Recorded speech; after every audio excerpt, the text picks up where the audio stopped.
నమస్తే డాక్టర్ గారు. నమస్తే అండి. డాక్టర్ గారు, లాప్రోస్కోపిక్ సర్జరీస్ అనేవి గైనిక్లో చాలా బాగా పెరిగినాయి.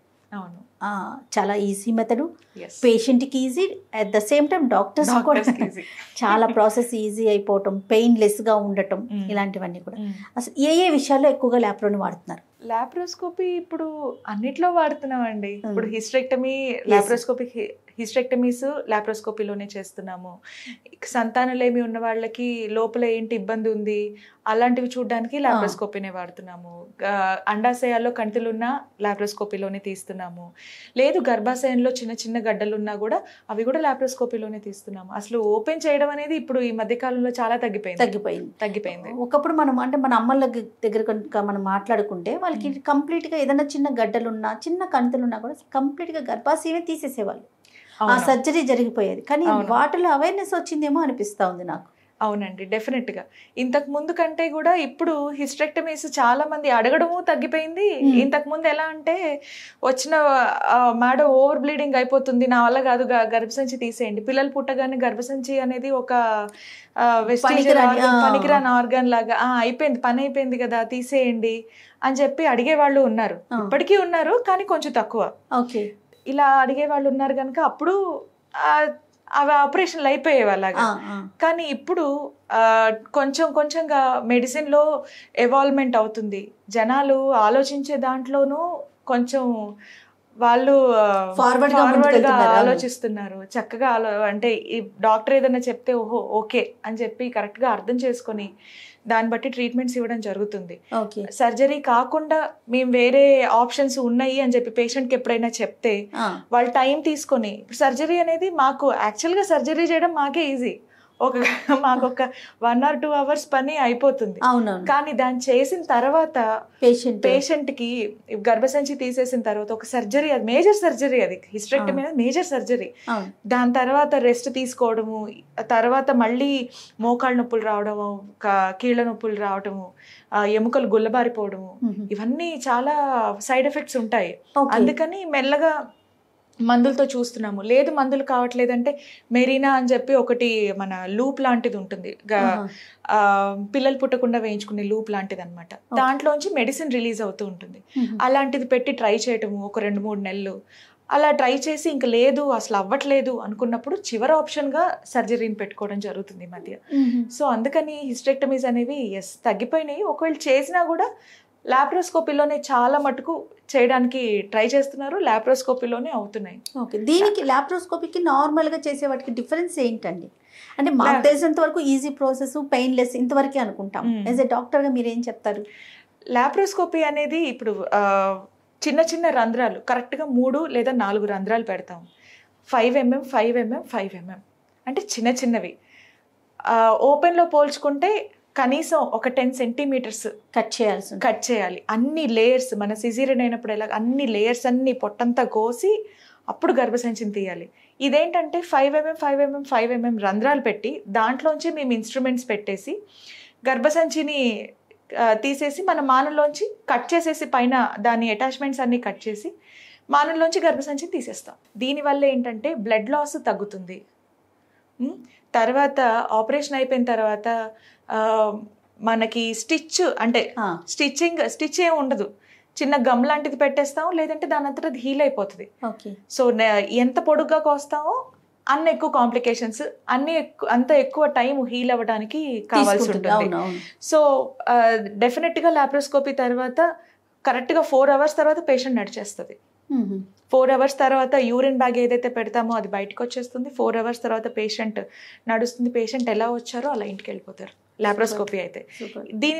దీనివల్ల ఏంటంటే ఎక్కువ కోస్తాం కదా, సో బ్లడ్ లాస్ ఎక్కువ ఉంటుంది, తర్వాత పెయిన్ ఎక్కువ ఉంటుంది, పోస్ట్ ఆప్ పెయిన్ ఎక్కువ ఉంటుంది. పోస్ట్ ఆప్ మేము లేపి నడిపించడానికి పేషెంట్ టైం ఎక్కువ తీసుకుంటారు. And most of the people 6 weeks తర్వాత దే జాయిన్ దేర్ వర్క్ లాప్రోస్కోపీలో. 1 week తర్వాత ఇంట్లో పనులు చేసేసుకోవచ్చు హ్యాపీగా. అంటే మరీ బరువులు లేపడం ఇలాంటివి కాదు, కానీ ఇంట్లో వంట చేసుకోవడం, ఇంట్లో చిన్న చిన్న పనులు చేసుకోవడం, అవన్నీ తన పనులు తాను చేసుకోవచ్చు. ఓపెన్ సర్జరీ అయితే కనీసం 3 నెలలు రెస్ట్ తీసుకోవాలి. ఇంట్లో పనులు ఏమి ఎక్కువ చేసుకోలేరు. అంతేకాక వూండ్ కాంప్లికేషన్స్ అంటాం అనమాట.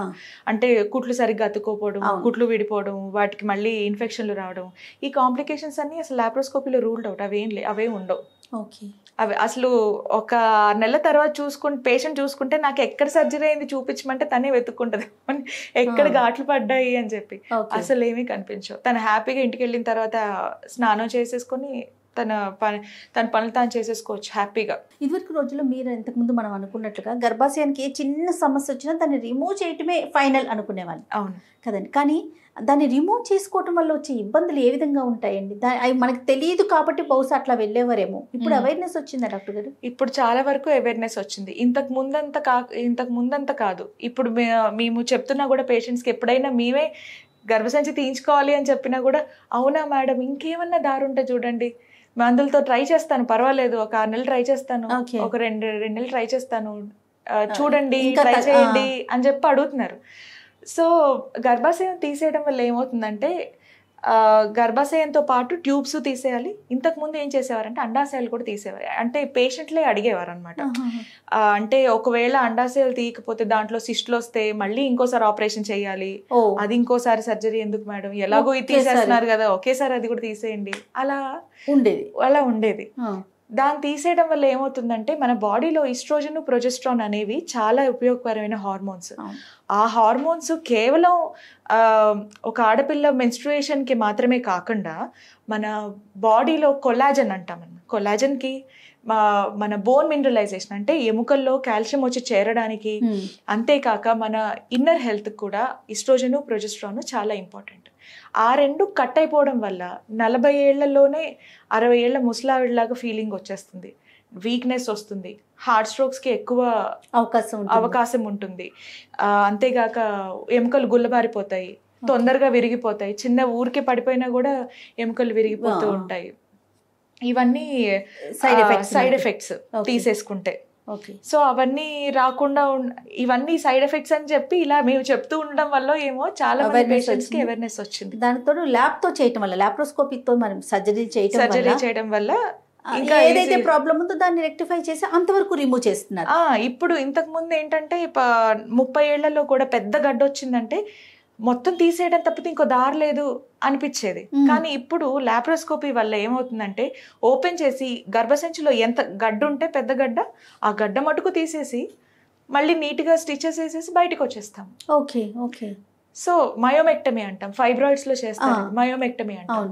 లేదు ఎడినోమయోసిస్ ఒక చోటే ఉంటే ఎడినోమయోమెక్టమీ అంటాం.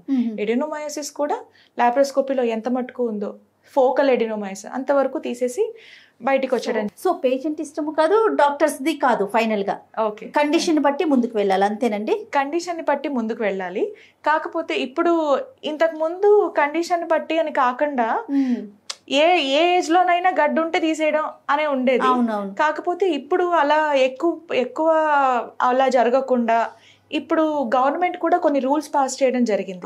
సుప్రీం కోర్ట్ ఆర్డర్స్ ఇచ్చింది ఏంటంటే 40 తర్వాత హిస్టెక్టమీలు చేయాలి, 40కి ముందు హిస్టెక్టమీలు చేయకూడదు అని. ఒకవేళ నిజంగా పేషెంట్కి అంత పెద్ద గడ్డు ఉంది, చాలా సమస్య ఉంది, క్యాన్సర్ ఇలాంటివి ఏమైనా ఉన్నాయి, తప్పదు, అది తప్పితే ఇంకొక ఆప్షన్ లేదు అన్నప్పుడు ఒక 2 గైనకాలజిస్టులు కలిసి ఒపీనియన్ తీసుకొని దాన్ని మళ్ళీ ఒక నివేదిక రాసి గవర్నమెంట్కి పంపించి ఇలాంటివన్నీ ఉంటాయి. So supreme court orders pass చేసింది 40 ఏళ్ల తర్వాత మాత్రమే చేయించుకోవాలి గర్భసంచి ఆపరేషన్, గైనకాలజిస్ట్ 40 ఏళ్ళ తర్వాత చేయాలి అనేసి అంతే. అయితే డాక్టర్ గారు ఇప్పుడు లాప్రోస్కోపీ చేయించుకున్న తర్వాత పేషెంట్స్ ఎలాంటి జాగ్రత్తలు తీసుకోవాలండి? ఆహారం విషయంలో కావచ్చు, లేకపోతే ఎక్సర్సైజులు కావచ్చు, లైఫ్ స్టైల్లో కావచ్చు, ఏమన్నా చేంజెస్ చేసుకోవాలా? డెఫినెట్గా అండి. ఇప్పుడు లాప్రోస్కోపీ హిస్టెక్టమీ తర్వాత నేను చెప్పినట్టు పేషెంట్ ఎలా వస్తుందో అలా వెళ్ళిపోతుంది.